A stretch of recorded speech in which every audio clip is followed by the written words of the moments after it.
Bueno, pues el siguiente tema que teníamos para hoy tiene que ver con, de hecho, se parece mucho a algo que estuvimos comentando en el episodio 238 sobre la aplicación de inteligencia artificial para rescatar inscripciones que se habían encontrado en el yacimiento arqueológico de Herculano, en Pompeya. Y ojo, ya aviso, no soy como Nolan, este es un elemento que luego mencionaremos después. Quédense con esto, Herculano, Pompeya. Pues estuvimos hablando en ese episodio 238, en esos yacimientos arqueológicos se habían encontrado unos pergaminos carbonizados que mediante técnicas de tomografía y reconstrucción con inteligencia artificial, ¿no? Lo recuerdo un poco en aquel episodio que estuvimos hablando. Yo creo recordar que eran papiros, pero no estoy seguro. Es posible porque yo los mezclo una cosa con otra. O sea, Sí. que soy disléxico de papiro y pergamino. Y sin embargo, a nivel de conservación y de arqueología es como súper diferente una cosa y la otra. Totalmente. No tiene nada que ver. Yo solo sé que están hechos de cosas distintas, pero para un arqueólogo es como técnicas súper distintas para trabajar Yo con... sé que Pergamino es de Pérgamo y como digo, pues Pompeya, Herculano, esto es Italia, Pérgamo, Pergamino. Pero igual no. Bueno, ya hablamos de María, esto pon en su orden aquí, día, por ¿eh? favor. No, es que hicimos lo mismo, pergaminos, manuscritos, códice.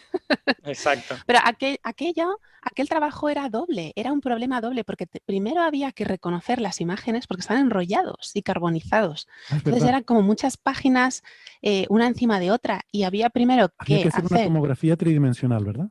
Exacto.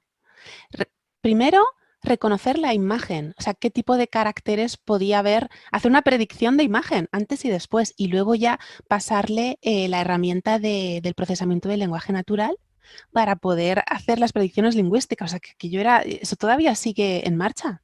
Sí. Nefer, tú que esto, bueno, María, perdón, tú que esto lo sabrás. Nefer mola. Los pergaminos ¿Qué te gusta más, María o Nefer? Porque aquí no sé yo. No sé, como queráis. Bueno. Alberto siempre me llama Nefer. Sí, los pergaminos se pueden enrollar también, porque los papiros, claro, son más flexibles, están hechos de una fibra vegetal. El pergamino suele ser un poco más grueso, ¿no? Sí, pero sí que se puede enrollar. Lo que pasa es que no se enrolla, se conserva de otra manera, pero sí. El pergamino, estuvimos hablando de la vitela. ¿No os acordáis que era el cordero nonato y era un poco gore? Sí, las entrañas, sí. Yeah. Y se puede raspar y borrar y escribir encima y reutilizar. Como esos CDs que había antes, que ponía el más R y el menos RW, que se podía reformatear y volver a escribir en ellos, ¿no? Pues estos tenían también el más RW, quiere decir que se puede... De la misma época. Eso denota nuestra edad. Bueno, total, que vamos a cambiar de tema, por favor. Había un paper de unos israelíes, entonces, que ha salido hace poco, en el cual, claro, aplican técnicas con redes neuronales artificiales, un tipo de redes recurrentes. En este caso, a textos que tienen en tablillas de arcilla. Y vas a decir tabletas, ¿a que sí? Nos pasa a todos. Es normal. Me quedo un momento en la duda. No. Tablillas de arcilla es que suena un poco redundante. Tanta tablilla de arcilla. Son como muchos diminutivos, ¿no? Como las abuelas que hablan siempre con todos diminutivos. En fin. Sí, y además que lo leemos en inglés y pone tablet, entonces. Sí. Pues resulta que, claro, es un material que en principio es muy duradero, pero claro, es muy frágil, se rompe, ¿no? Y entonces hay muchas de estas tablillas, al parecer, que están muy fragmentadas. Y se han ido a algunas en particular que son muy antiguas, que me llaman mucho la atención. Dice que creen que son documentación de temas, en fin, contables y administrativos de la ciudad, que además dicen literalmente que es un poco como la versión moderna de las hojas de Excel.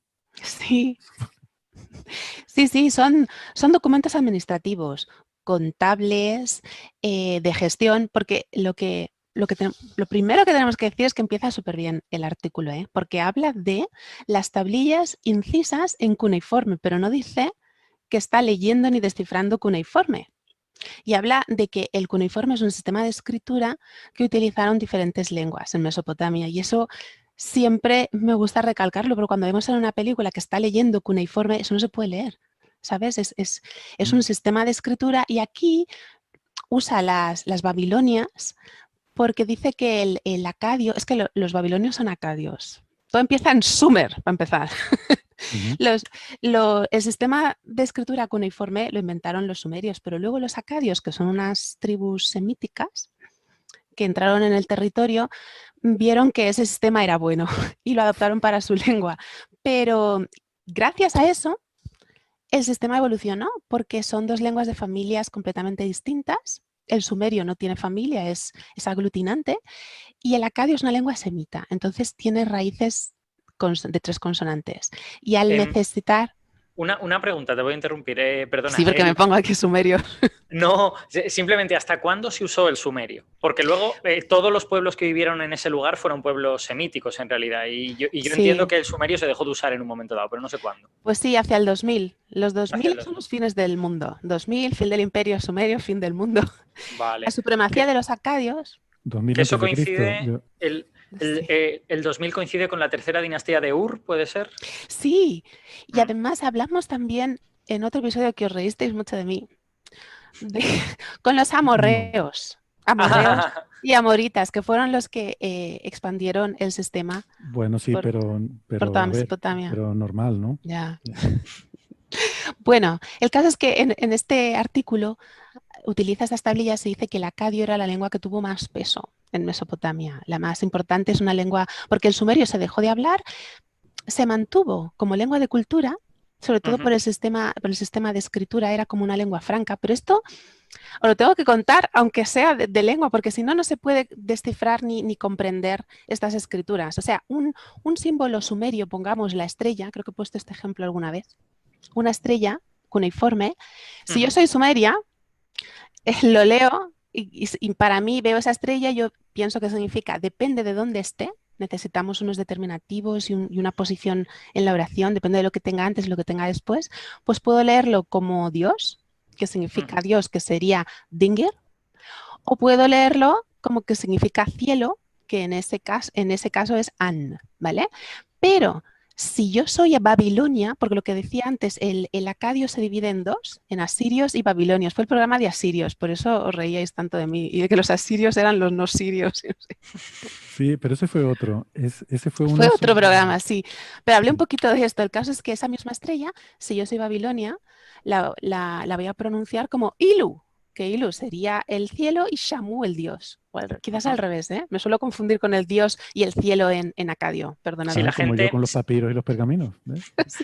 Sí. Si la gente quiere hacerse una idea en su cabeza, que se imagine en Irak, y Sumer, digamos, es Kuwait y el sur de Irak, un poquito al norte de eso, Babilonia, y luego el norte de Irak, incluso ya regiones aledañas de Irán y la actual Armenia, pues sería territorio tradicional de los asirios. O sea que hay una distinción norte-sur en ese sentido.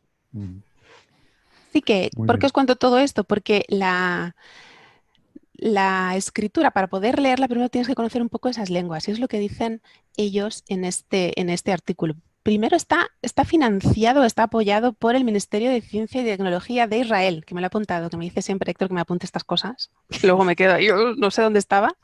Y es un proyecto muy chulo que se llama Colaboración Humana y Computacional para el Estudio de la Vida y el Entorno durante el Exilio en Babilonia.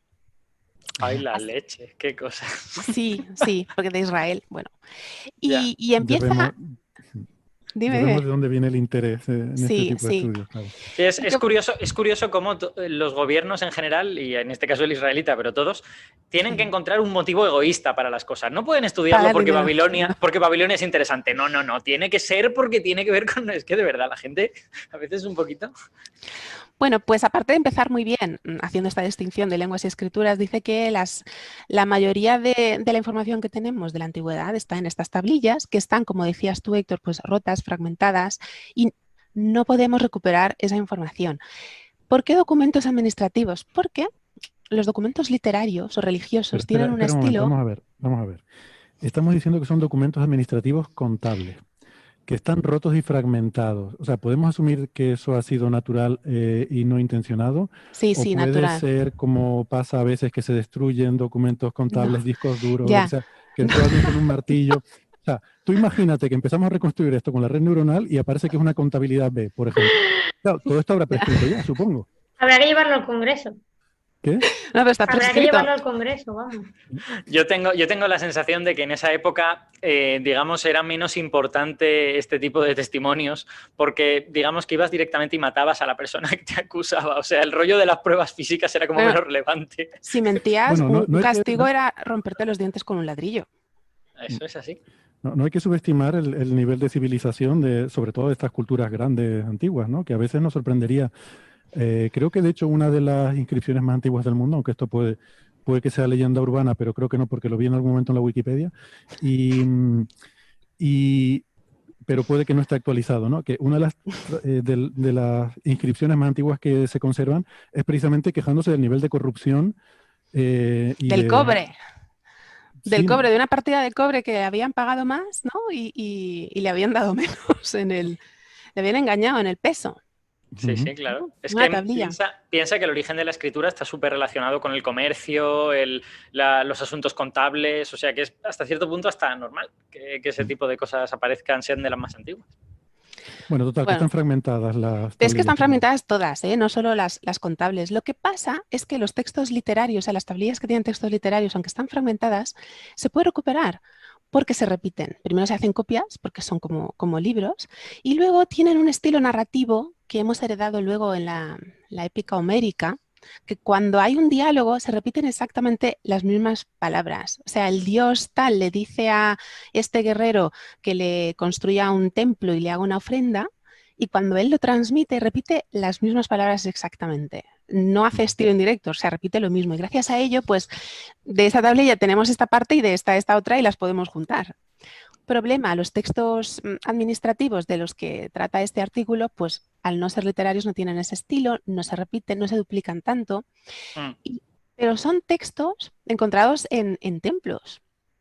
Pero no son textos religiosos, sino sobre la gestión de las ofrendas del templo. O sea, tú me pagas tanto, pues yo te doy estos privilegios religiosos. ¿Vale? Claro, es que además hay que pensar que dependiendo de culturas y tal, pero en muchas culturas los templos tenían tierras y tenían cosas que gestionar, o sea que había un departamento de contabilidad en todos los templos, lógicamente. Hombre, claro.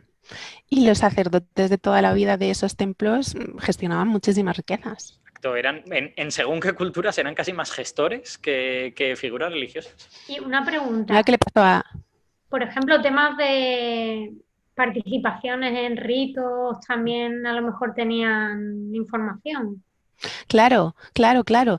Cómo se celebraban esos ritos, qué elementos intervenían en el ritual, cómo se colocaban. O sea que es importante para conocer la historia. No es solamente... Los textos en lineal B, los micénicos, son listas, son inventarios, ¿no? Pero nos dice cómo se celebraban los rituales, qué tipo de trípodes viajaban por esos templos, cómo se colocaban, o sea que todo es información. Y eso es lo que dicen estos autores que me gusta mucho, que es una parte muy importante de nuestra historia de la humanidad, conocer cómo eran estas antiguas civilizaciones, y ellos quieren ayudar a los estudiosos, quieren facilitarles el trabajo con su sistema para recuperar estos textos perdidos. Y ellos usan un corpus muy chulo que está en una web que se llama... Porque es que no me has contado lo mejor. A ver. Que los los textos son de la Babilonia aqueménida. Ajá. Siglo... O sea, eso no era Babilonia ni nada, pero bueno, eso es muy moderno, eso es ayer por la mañana. Pues sí, porque claro, tú piensas entre Hammurabi y Nabucodonosor, fíjate, si ha pasado el tiempo. Claro, La Babilonia quiero aqueménida. decir, estamos hablando de a lo mejor siglo VII antes de Cristo o algo por el estilo. Sexto, cuarto por ahí. ¿Quién gobernaba? Cambises. Cambises II, El que hijo después gobernó un tiempo... ¿De quién? Sí, sí. No. De Ciro II. Exacto. De Ciro II. Y luego gobernó un tiempo su hermano, que no le conocía a nadie, no era Esmerdis, que no era... O sea, Esmerdis, no lo he dicho por eso que se llama así. Se me acaba de venir, es vuestra influencia maligna. Y luego el Darío el Grande. Darío el Grande es súper importante por la inscripción de Beistún, allí en Persia, que nos dio precisamente la clave para la lengua sumeria, acadia. Vale, perdón. Y decía Isabel, no sé si habla mucho, mira. Necesito mi TOC, requiere que te haga una corrección, que es mejor pronunciarlo como Behishun. Pero es que no es así, porque yo se lo preguntaba a mis alumnos persas, digo, esa Ajá. H, porque ellos me dicen Beisutun. Digo, guau, tenía que haber grabado una, dicen Beisutun. Y esa H ahí aspirada yo creo que viene del griego, creo que era Diodoro de Sicilia. ¿Vale? Puede que me equivoque, pero Diodoro de Sicilia decía precisamente que inscripción le había puesto ahí Semiramis. Vale. Y lo llamaba Bagistanos, creo que lo llamaba Joros Bagistanos, como el monte Bagistán, y esa gamma ahí yo creo que se ha derivado la H para el árabe actual. No sé, chico, los alumnos persas que hablan farsi, ellos dicen Beisutune. Pero es que han pasado 2500 años. Bueno, no Ya. sé, yo la gente que estudia esa época y que escuchaban algún podcast lo pronunciaban con la H, pero quién sabe. También el egipcio lo pronunciamos todos mal, así que... Ya, porque solo hay 5 egiptólogos en el planeta que lo vocalicen bien. Exacto. Bueno, anyway, Babilonia Aqueménida. Y todos estos textos, lo que os decía del corpus, es muy interesante el corpus que usan porque utilizan lo que está recopilado en una web que se llama Aquemenet, de un francés, se llama Pierre, me ha apuntado Héctor, Pierre Briand, ¿vale? Y él está Eso en era este... importante. Pierre, ¿cómo? Briand. Briand. Ah, Briand. me suena el apellido, sí. Y este corpus es que ellos han desarrollado una herramienta que facilita la transliteración y la transcripción de esas escrituras, porque claro, tú para hacer modelado de lengua, de una lengua moderna, pues puedes coger la Wikipedia entera, coges la Wikipedia, haces tus pruebas, pero con cuneiformes necesitas primero conocer la lengua, saber transliterarla, y hay un corpus muy chulo en la web de Aquemenet que recoge principalmente estos documentos de 2 templos, el Babar de Sipar, que es un templo del dios Shamash, el dios del sol, y luego el Eanna de Uruk, pero Eanna es el templo de la diosa Ishtar, que Ishtar es una versión de Inanna, que es la verdadera. Bueno, y también unos documentos de unas familias importantes. En el texto lo llama una compañía, pero son familias importantes de negocios de 2 ciudades, de Gibi y de Nippur. Y con ese texto, con ese corpus, ellos dicen que hay también textos neobabilonios que aunque son posteriores les sirven. ¿Por qué? Porque tienen la estructura del documento muy bien, iba a decir, la estructura muy bien estructurada, vaya lingüista. Está muy bien organizada y dividen los documentos en 3 partes. La introducción, que es como imaginad un contrato ahora mismo, una declaración de intenciones que dice los actores, aquí presentes, reunidos, van a certificar. De la primera parte. Exactly. Luego tiene en otra parte en el centro que es los nombres de los testigos, de los testigos de esa transacción o contrato, que a veces pueden llevar los sellos de su familia, lo cual nos da una información también muy importante sobre la vida de las ciudades. Y por último, lo que llama la firma del escriba, que esa es sumamente importante porque nos dice quién era el escriba, nos dice dónde, cuándo. Y sabemos cuándo porque nos da datos de las dinastías reinantes de ese momento, o sea que ayuda a centrar y a saber más del momento histórico. Y esos son los documentos que son como contratos o compraventa, como si fuera, imaginad ahora un notario, ¿no? Que firma. Sí. Exactamente. Pero hay otro tipo que son lo que decíamos antes, que solo son inventarios, como antes preguntaba Isabel, ¿no? Pero esto también da información porque nos dice qué elementos formaban parte de los rituales y cómo se llevaban a cabo. Y la herramienta que desarrollan ellos para hacer su modelado del lenguaje es muy guay. Está en construcción. Yo he entrado, pero no la he podido usar. No he sabido usarla y además que está en construcción. Se llama Atrahasis, que es el nombre del Noé acadio. Todos sabéis que el Noé verdadero es el sumerio, que era Ziusudra, pero el que más conoce todo el mundo es Utnapishtim, que es el babilonio, pero sumerio es el verdadero. Mamá tampoco.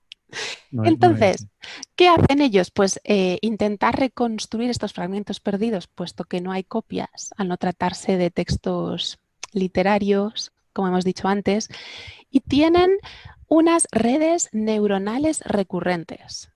Yo eso ya no sé lo que es. Pero sí que sé que utilizan, como hablamos un día con Francis, los elementos predictivos, cadenas de Markov, pero yo no puedo explicar lo que es una red neuronal recurrente. Lo que sí sé es que predice el modelado de lengua no modelado de lenguaje, porque nosotros lo leemos en inglés, language modeling, pero no es de lenguaje, sino de lengua. Sí, Lo que claro, de hace idioma, es, digamos.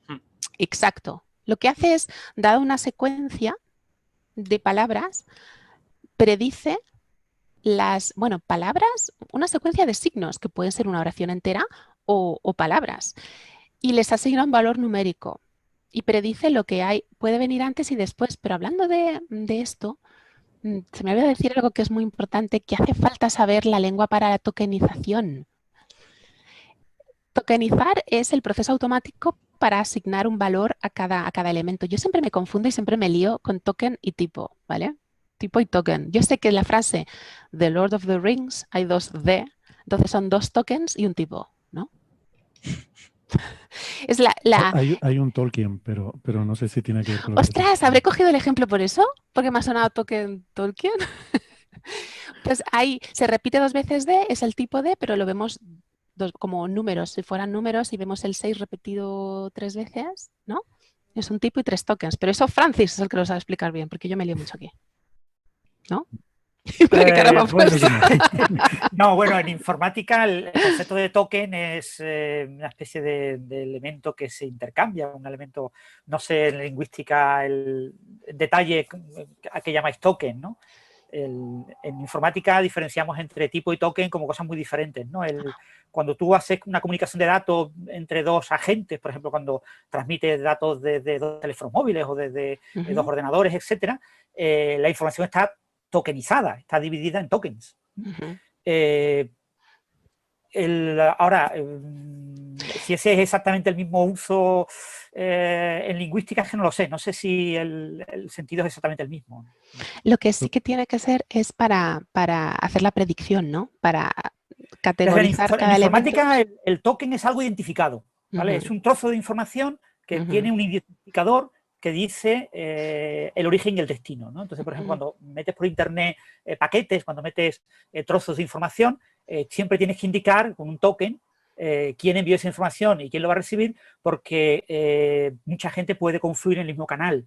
Puede enviar información en el mismo canal de comunicación, entonces si no está bien identificado. Entonces, en cierto sentido, el token en informática es como el identificador, ¿no? Sí, pues eso tiene sentido porque ellos dan el ejemplo del inglés. Te dicen que tienes que saber la lengua acadia para poder pasar todos estos sistemas de procesamiento del lenguaje natural. Te da el ejemplo del inglés. Por ejemplo, la palabra armed, la contracción de arm as not. Si yo no sé que eso es una contracción, yo puedo tokenizarlo como un elemento separado. Y ahí pierde el significado y pierde la relación con la negación del verbo ser, o sea, la relación de are y not. No lo puedo tokenizar como otro elemento distinto, sino que viene de la contracción de esos dos elementos. Que probablemente los sistemas, al final ellos, como aprenden a través del uso del análisis de textos, probablemente pueda llegar a diferenciarlo, pero bueno, lo que ellos plantean es vamos a facilitar las cosas al máximo al sistema antes de empezar para poder conseguir resultados y predecir cuáles son los caracteres, las palabras, las frases que van antes y después del trozo que tenemos perdido. Y el punto positivo es que al ser documentos tan estructurados con fórmulas lingüísticas y frases hechas, pues sí que podemos saber si vemos una ciudad, sabemos que antes va a venir la fórmula que diga firmado en o a día de cuando vemos la fecha, ¿no? Cosita, he puesto una pausa, María, porque tienes el micro muy delante de la boca y están sonando mucho las oclusivas. ¿Las oclusivas? Las oclusivas. Perdón, me lo subas. Una pregunta, María. Espera, que No, espera, grabar. que no estamos en el aire. No, lo he puesto en pausa. Vale. Venga, seguimos. Me subo el... ¿Así qué tal? Así está perfecto. Sí, yo Creo tengo que una se va bajando por la pregunta. gravedad. Ah, que se me va Vale. bajando, perdón. Sí. Que se me resbala por el pelo. Ya. Perdón. Dale, Isabel. A ver, normalmente las redes neuronales o lo que tú estás comentando me suena, uno de los problemas es tener suficientes datos para entrenarlo. Eso es. ¿Quién se encarga? Bueno, y otra cosa también en los datos, sean lingüísticos o de cualquier tipo, necesita un experto que conozca características de esos datos para no liar la parte, básicamente. O sea, que tiene que haber un trabajo brutal de un poco lo que ya dispongo, lo voy a codificar en mi base de datos para poder hacer luego el entrenamiento. Y bueno, esto normalmente no sé en lingüística, pero muchas veces lo que se hace es que si tienes 100, coges 70, te haces tu programita y con los otros 30 vas reentrenando y valorando a ver cómo ha ido. Y claro, conforme juegas más o comparas más, sigues aprendiendo, ¿no? Entonces me imagino que tienen que haber un montón de gente que se ha dedicado a hacer ese trabajo previo que es un poco más pesado, ¿no? Es que, perdona, Exactamente. una cosa, María, es que quizás no hemos aclarado cuando hablabas del corpus, no hemos hecho la traducción de que realmente lo que ustedes llaman corpus es justamente, diríamos, una base de datos Sí, de lo que sí, sea en una este base de caso, ¿no? Que ustedes datos, le llaman corpus, no sé por qué. una recopilación, sí. Nosotros lo llamamos lingüística. Recopulación es otra cosa. Conforme lo decía, he dicho, no es el lugar para equivocarme así. Se está adelantando la parte que viene después, yo creo. Luego hablaremos de eso. Es una recopilación de datos, se llama lingüística de corpus, que es justo lo que ha dicho Isabel, se recopilan los datos, en este caso son grandes cantidades de texto, para que el sistema pueda aprender de cómo se construye la lengua, cómo se modela, cómo formalizamos el lenguaje, que es nuestra capacidad de comunicación, cómo lo formalizamos en una lengua, qué va antes y qué va después, no solo de cada palabra, no solo como letras, sino como una estructura de la frase. Y esto hablábamos aquella vez de los papiros. Si yo digo, tengo que, lo que venga después, pues lo más probable es que sea un verbo, o sea, un infinitivo. No voy a decir patata. Tengo que, patata, no, o sea, tengo que comer, ¿sabes? Y entonces el corpus se va entrenando a base de practicar y de aprender de los textos. El problema es cuando no tenemos bastantes textos. Y una cosa importante es que este trabajo no se trata de un desciframiento de una lengua, que eso conlleva un trabajo muy diferente, y para descifrar una lengua, las lenguas que están todavía sin descifrar es porque no tenemos bastantes datos, no hay bastante corpus. Los sistemas no pueden aprender ni computacionales ni humanos, no tenemos elementos de comparación. Entonces, esto no es un desciframiento, lo que necesita es recuperar un texto que falta, pero como ya sabemos qué puede haber ahí, al tratarse de un documento oficial con una estructura rígida, hay pocos documentos. En realidad, esto me lo ha apuntado, un dato que me ha apuntado, para que luego no me riña Héctor. Tenemos hoy 10 millones de palabras en acadio, recogidas entre tablillas, inscripciones monumentales, vasijas, ritones. Y claro, en estos textos que son muy poquitos, que esa es una de las cosas que ellos ponen como un punto positivo, estamos haciendo un modelado de lengua, o sea, estamos usando el procesamiento del lenguaje natural con muy pocos textos, con un corpus pequeño. Y claro, todos los lingüistas se lanzan, ¿cómo? Pero es que es un tipo de textos diferente. No es desciframiento de una lengua, ya sabemos, ya conocemos la lengua, y además es una estructura que sabemos con bastante probabilidad lo que puede haber ahí. También cuidado con este asunto, porque el acadio es una lengua que fue utilizada durante, ¿cuánto? ¿2000 años? ¿2500 años? Entonces, seguramente tampoco es igual el acadio del tercer milenio antes de Cristo que el acadio aqueménide, ¿no? O sea que, exacto. Cuidado. Además, el acadio se divide en dos. Lo que llamamos asirios y babilonios son dos dialectos de la misma lengua. Y claro, dentro de cada dialecto también hay variedades y, como dices muy bien, separadas en el tiempo y en el espacio. O sea que hay que centrarse en un momento, en el tiempo y en el espacio. Y eso quiere decir que ese corpus, aunque sea muy grande, quizás si tú estás estudiando un momento determinado, pues depende, porque a lo mejor igual es un momento de esplendor en el que tienes un montón de tablillas y lo conoces muy bien, o es un momento de crisis y conoces relativamente mal la lengua de ese momento. Exactamente. Es muy importante definir, centralizar y limitar el objeto de estudio en este caso. Una cosa sobre la parte que, bueno, la verdad es que no he leído el paper en detalle, lo he mirado un poquito por encima. Es guay. Y de lo que describen la parte de redes neuronales recurrentes, no, porque a ver si lo vas a contar tú, pues... No, yo no sé lo que es redes neuronales recurrentes. No, digo, el paper que me sale mucho más a cuento escucharte a ti que estarlo leyendo. Pero la parte esa que me interesaba más de las redes neuronales es curioso porque se parece mucho a la que tenemos en los móviles, al fin y al cabo. El texto predictivo que tenemos en los móviles para hacernos esas sugerencias que nos da según autocompletar, ¿no? Sí, el autocompletar. solo que tiene mucha más memoria a largo plazo, ¿no? O sea, digamos que lo que nosotros tenemos en el móvil funciona casi a nivel de frase y poquito más. No sabe lo que escribiste hace un párrafo porque tampoco escribes párrafos. Muy Pero, importante eso. Muy pero aquí importante sí, eso que porque el has dicho. contexto es fundamental. Es que ese es uno de los grandes problemas de estos sistemas de modelado del lenguaje. Lo he dicho yo mal, ¿eh? De language modeling. Las dependencias. Las predicciones, es fácil predecir lo que va inmediatamente antes o inmediatamente después, sobre todo si conoces la lengua. Hablábamos ya de esto, por ejemplo, en algún programa con Francis, que si yo tengo una L, en español después no va a venir una R, si es la misma palabra. O sea, si tengo una T, puede venir una A, una R, una L, pero junto en una palabra no va a venir nunca. Entonces, dentro de lo que cabe, es relativamente fácil predecir lo que va inmediatamente antes y después, pero cuando ya hablamos de mucho espacio, predicciones, dependencias a larga distancia, las anáforas, las subordinadas, este verbo de quién pertenecía, ahí es donde nos perdemos. Y eso es lo que, un poco el grial, ¿no? de lingüística computacional, solucionar esas ambigüedades. Me dice Héctor que otra vez que me he movido el micrófono, perdón. ¿Cómo? Que me pongo el micrófono bien, perdón. Ah, vale, bien. Bueno, pues nada. Una cosa, no podemos terminar aún, porque hay una cosa en la conclusión. No iba a terminar, bueno, sí, vale. Pensaba que ya me vas a decir, basta de Babilonio. Las conclusiones que, aparte de que, bueno, que es muy importante el estudio para poder conocer más información sobre las civilizaciones antiguas y que tienen un porcentaje de éxito muy grande, hay una conclusión que dice que los resultados son mejores a nivel semántico que sintáctico.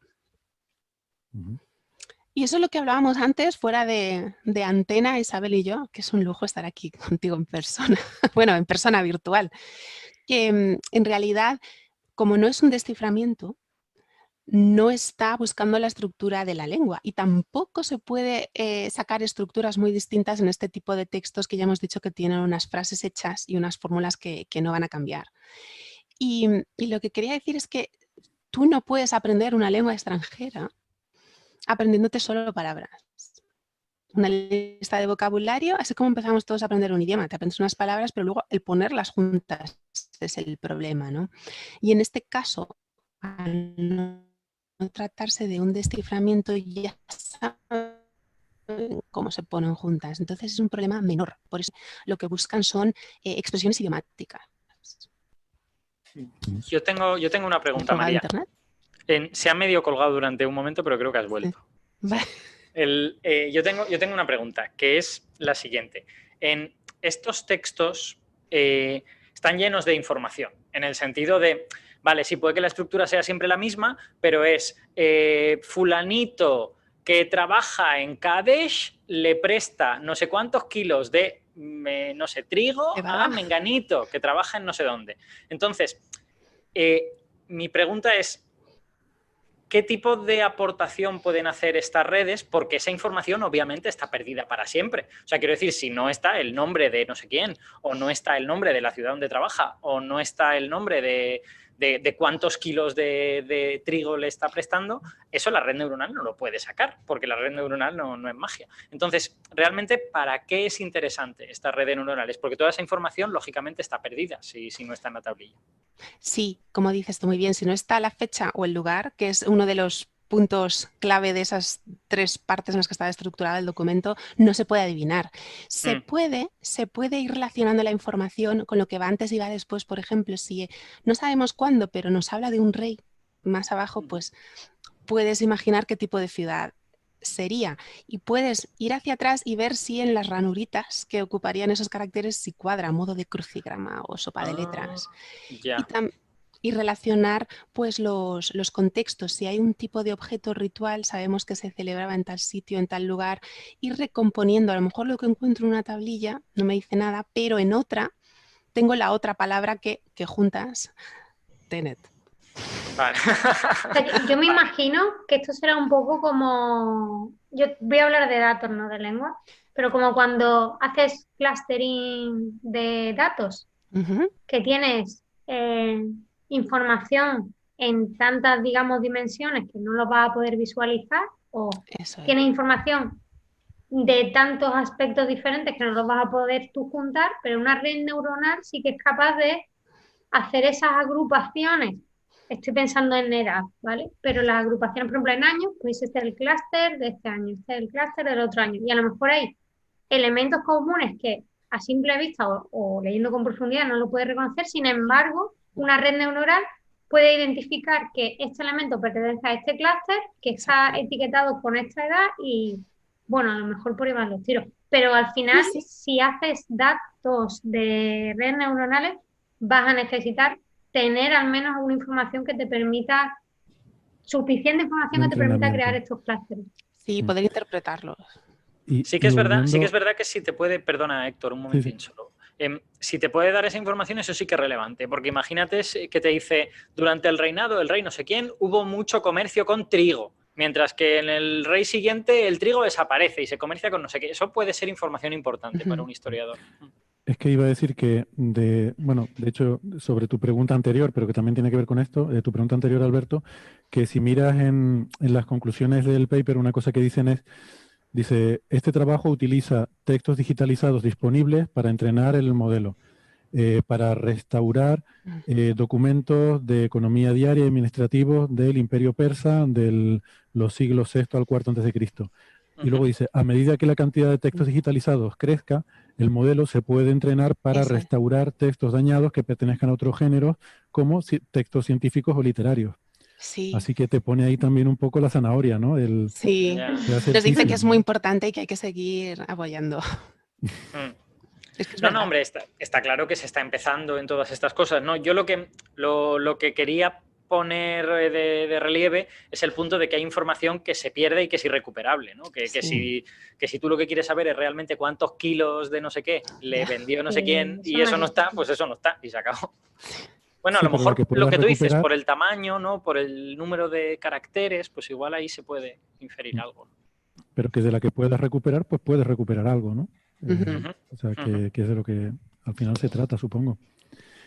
¿Algo más sobre Babilonios, María? Estoy satisfecha. ¿Estás satisfecha? Vale. Yo Pero solamente yo quería... quiero, Sí, yo perdón. muy cortamente, solo quiero decir que esto es más sobre persas que sobre babilonios, ¿eh? Que los que Ya, regían ahí ya no eran sí, los babilonios, ¿eh? Lo que pasa ya. es que Babilonia pues tenía mucho prestigio y Eran tal. persas de Babilonia, claro, claro. Sí, Les gustaba el título de rey de Babilonia. Pero era exacto. aqueménida, claro. Era persa. Sí, yo solo quería comentar una anécdota colateral de lo que ha dicho María, de que conocer muchas palabras no significa conocer una lengua. Y es una noticia que ha sido esta semana, que han ganado el campeonato mundial de Scrabble. Lo ha ganado un savant que se ha aprendido de memoria, pues, no sé cuántos miles de palabras en francés. Ha ganado el concurso de Scrabble en francés sin saber francés y sin saber el significado de las palabras.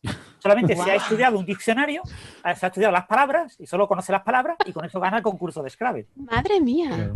Wow. Por favor. El siguiente pasada. nivel es pasapalabra, pero eso es como antes, ¿no? Yo debo decir como aficionado a los idiomas que la parte de aprenderme las palabras me parece la más insoportable. O sea, la parte de la estructura, cómo ordenas las ideas, eso es súper guay todo. Pero lo de aprenderme palabras, por favor, qué horror. Bueno, hay que tener paciencia, es un todo. Sí, está claro.